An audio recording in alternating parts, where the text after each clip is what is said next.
Libro de Ezequiel, capítulo 43. La gloria del Señor vuelve al templo. Entonces el hombre me llevó a la puerta que da al oriente, y vi que la gloria del Dios de Israel venía del oriente, en medio de un ruido ensordecedor semejante al de un río caudaloso, y la tierra se llenó de su gloria. Esta visión era semejante a la que tuve cuando el Señor vino a destruir la ciudad de Jerusalén, y a la que tuve junto al río Quebar.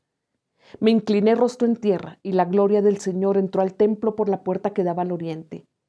Entonces el Espíritu me levantó y me introdujo en el atrio interior, y vi que la gloria del Señor había llenado el templo. Mientras el hombre estaba de pie a mi lado, oí que alguien me hablaba desde el templo. Me decía: Hijo de hombre, este es el lugar de mi trono, el lugar donde pongo la planta de mis pies. Aquí habitaré entre los israelitas para siempre. El pueblo de Israel y sus reyes no volverán a profanar mi santo nombre con sus infidelidades ni con sus tumbas reales y sus cultos idolátricos. Los israelitas profanaron mi santo nombre con sus acciones detestables, pues colocaron su umbral y sus postes junto a los míos, con tan solo un muro de por medio. Por eso en mi ira los exterminé.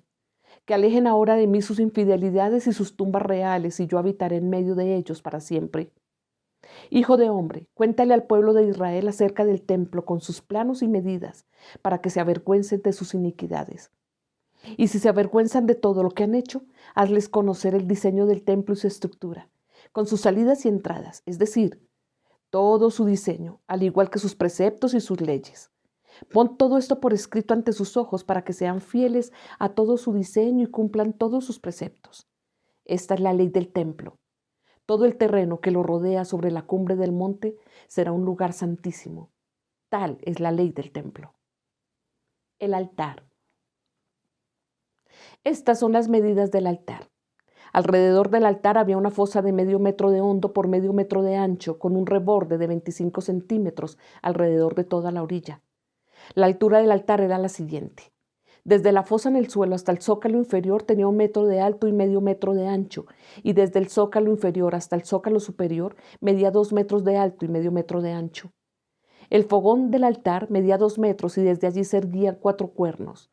El fogón del altar era un cuadrado perfecto de 6 metros de largo por 6 de ancho. El zócalo superior también era un cuadrado de 7 metros de largo por 7 de ancho, y alrededor de todo el altar había un reborde de 25 centímetros. La fosa alrededor del altar tenía medio metro de ancho.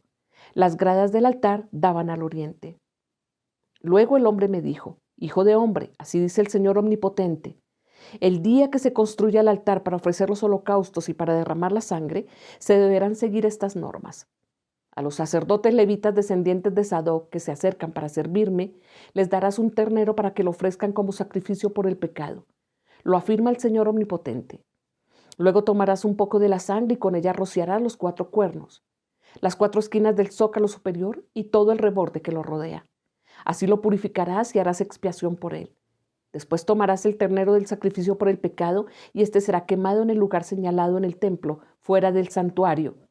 Al segundo día ofrecerás como sacrificio por el pecado un macho cabrío sin defecto, y el altar quedará purificado de la misma manera que se purificó con el ternero.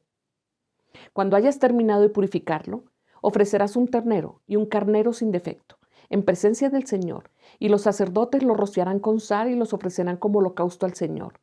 Durante 7 días ofrecerás diariamente un macho cabrío para el sacrificio por el pecado, y también un ternero y un carnero del rebaño, ambos sin defecto. Durante 7 días los sacerdotes harán la expiación por el altar y lo purificarán. De este modo quedará consagrado. Al cabo de estos 7 días y a partir del día 8º comenzarán a ofrecer sobre el altar los holocaustos y sacrificios de comunión que ustedes ofrezcan. Entonces yo los aceptaré, lo afirma el Señor. Esta es palabra de Dios.